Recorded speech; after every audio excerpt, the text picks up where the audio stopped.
I made a mistake. I was wrong about the Nikon ZR. Some of you might not think this is a big deal, but it kind of actually is, and a lot of FX3 users will breathe a sigh of relief. The codec is not what I thought, or what I thought I was told.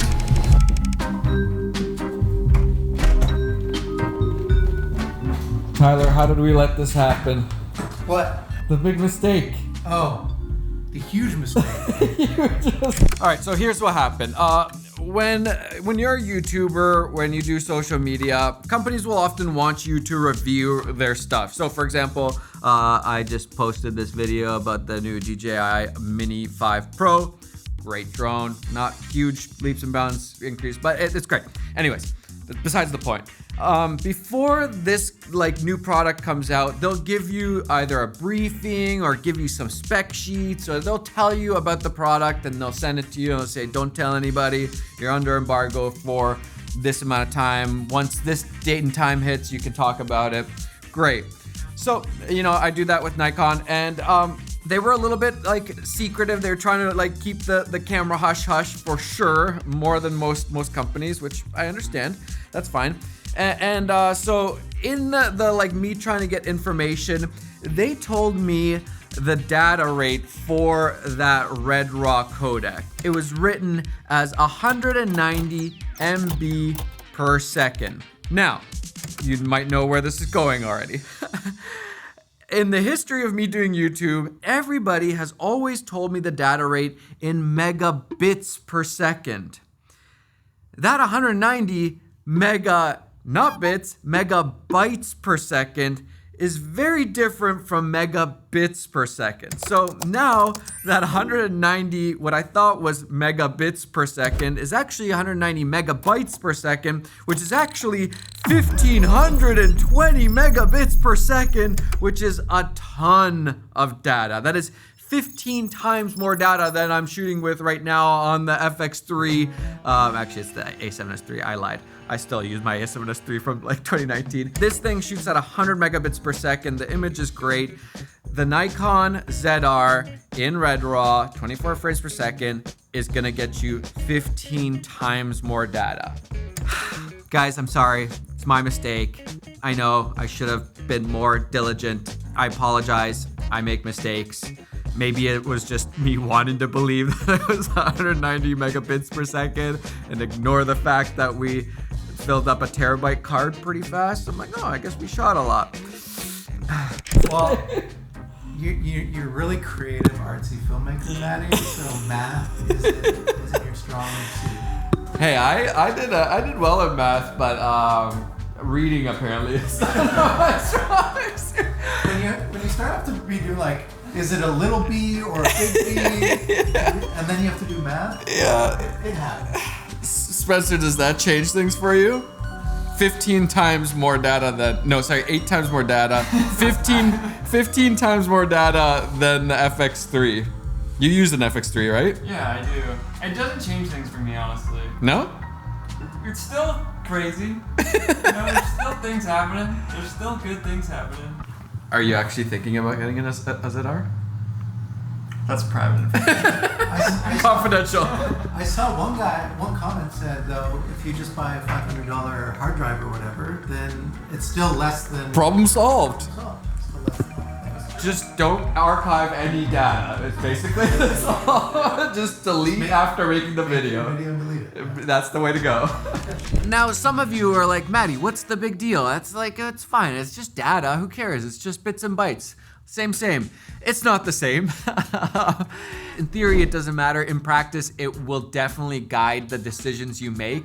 And you might just not use the RAW very much because you don't want to store that much data and you don't want to deal with terabytes and terabytes of footage. It means you probably won't shoot, your YouTube videos in Red Raw. You probably won't shoot a wedding in Red Raw because you will have terabytes of footage to deal with, and that is a nightmare. It's the same with, for example, the Arri Alexa Mini Off that I have here. Few people actually shoot an Arri RAW, even though that's the highest quality. because it's insane data rates that like you just don't want to deal with that. Office update, Isaac just installed this shelf here. If you're looking for like a really nice solid shelf, I think it's Husky. I think these are just from like Home Depot. These are sick, matte black. This thing is very nice for storing camera gear. It's the same shelf that I actually have in my office here. Yeah, very nice. And that is why, for example, I haven't really been using the Airy that much because it's just such a pain. It's a massive camera. It's it's a lot of a lot of muscling and just like every setup takes way longer and all that. That's why I actually just got an FX6 because this is so small and compact, lightweight, easy to use. And you do still need to put on a monitor. This monitor is absolute trash. I don't know how they haven't updated that. And you have built-in ND filter, the best ND filters in this thing. This is like, people will see this and be like, I don't want that. I want the latest and greatest with the RAW and the whatever new thing. And actually, most people should just be getting this cinema camera, even though that's the one you want. This is the one you actually need. One of the most ironic things about this is that I was literally just like last week with Peter testing out the C50, and I look at the data rates and I'm like, 1700? That's insane. The bit rate for like the highest quality not RAW is 1730 megabits per second, which is like I shoot an H.265 normally 100 megabits per second. A 1700 is 17 times the data, and you can only take it down to 864. And here I am. I thought like compared to the 190, actually it's 1500, so like kind of same almost. Yeah, I guess I'm not laughing anymore. I posted this on Instagram, but I'm giving away 3 of these Lark Max 2s from Hollyland. If you don't know, it's like a wireless lav mic system, like you're used to, and kind of seems normal. Except they have this like addition here where you can actually put on these little headphones and you can hear what audio is going through the wireless mic. So like if the person that you're filming is like way out there and you can't actually physically hear them talking, you can monitor, hear what they're saying. You don't have to put in like any headphones into your camera or anything like that. This is incredible. I love this. This is like a director's dream. Very smart. So yeah, if you wanna win a pair, go check out my Instagram. Go follow me on Instagram and go enter. I think it'll be announced next week who wins. There's always a catch, isn't there? I should have known. It was too good to be true. And I think the big question is, what does that mean for the Nikon ZR? What are we thinking about it now? Well, first off, we could just shoot in 4K instead of the 6K, and the data rate for that I think was 700 megabits per second in Red RAW, so that's better. That's probably doable, but I'm not sure if the quality's worse. Is there a stupid crop or something? I didn't actually test it, so I don't know how to test that for sure. The other option is to go H.265, which is 340 megabits per second, still 3 times more data than the trusty old FX3, which is still a lot, 3 times. If you times that by like years of making videos, that's a lot more data to store. And then you don't get as much dynamic range, and then the colors aren't as nice as the Red RAW. So I was really hyped on the Red RAW thing. Now I'm less hyped on the Red RAW thing. Still nice that you have that though. I'm kind of like bummed, but at the same time, it's $2,200. Like you can't go wrong with this camera in a way. But it is, you always, you start seeing like, oh, okay, there is some like downsides to every camera, it seems like. And then it's just a question of like balancing out those positives and negatives. And this is one of those like, it's not one of those like fun things to think about data. You just want to ignore that until it's just like a huge problem. And that would be like a big reason to just go for the FX3, even though it's more expensive and shouldn't be that expensive anymore because it's pretty old. But you're shooting at a very reasonable data rate and the quality's great. Like the image quality, like every time I do my A-roll, I'm like, I love this. the image looks great, quality is great, the data rates are right. I'm never like, oh man, like 100 gigabytes for this one little talking head. No, it's always reasonable. Also, if you've been wondering what my A-roll lighting setup has been recently, I think this is just a silk from like Newer or something like that.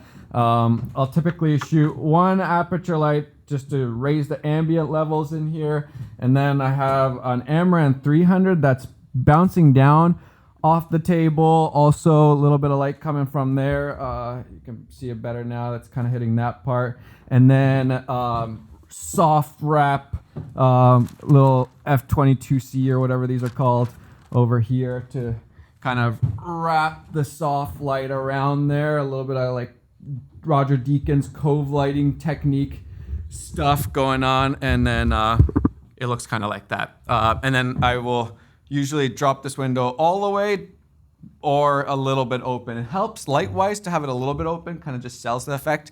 But then there's a glare on my glasses. Also, do you guys like the new glasses? So yeah, that's been the setup for the last little bit. I like that. I've been using it a lot. It just works. It looks a little bit lit, but also I like it. And that's actually why I ended up getting the FX6. Also, I love the built-in internal ND filters. Like it's an actual variable ND filter, an electronic variable ND, so it's even better. It doesn't do like crazy color shifts. And interestingly, you can put it on auto. So like, I forgot about this. It's been a while since I've used this actually. So that means that you can just have the auto ND on, and so like when you're inside, it's good exposure. When you go outside and super bright, it'll just turn on the ND filter and it'll just keep that exposure real nice and smooth. This is such a good camera. It is not impressive on paper. When you look at the specs nowadays, you're like, are you sure? But this thing is incredible. That's why so many people love it. There's always a camera that kind of emerges as like the actual best camera. There's the best camera on paper, and then there's the best camera at the rental houses or actually being used. And I feel like the FX6 is definitely one of those cameras. It also makes me think, is this just something that we're gonna have to get used to, that all cameras are gonna be insane data and we're just gonna get used to like the next level of data collection? You know, the C50 was very data heavy, the ZR data heavy. And in a way, like, that's what we're asking for. Like, give us the quality. And they're like, are you sure? It's gonna be like, yeah, give it to us. And then we're like, yeah, but that file sizes are huge. And it's like, well, that's what we were saying.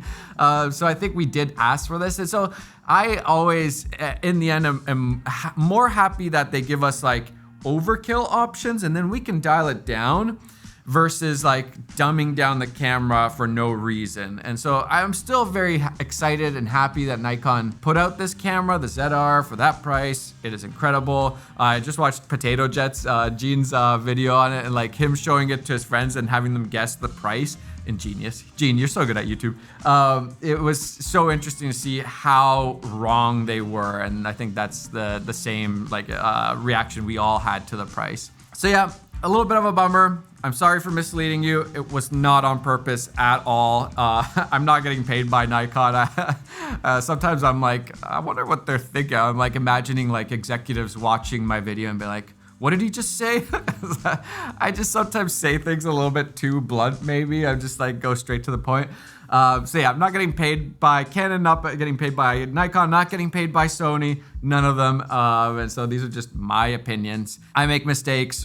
We go through a lot of different gear and different specs and numbers and stuff, and that was my bad.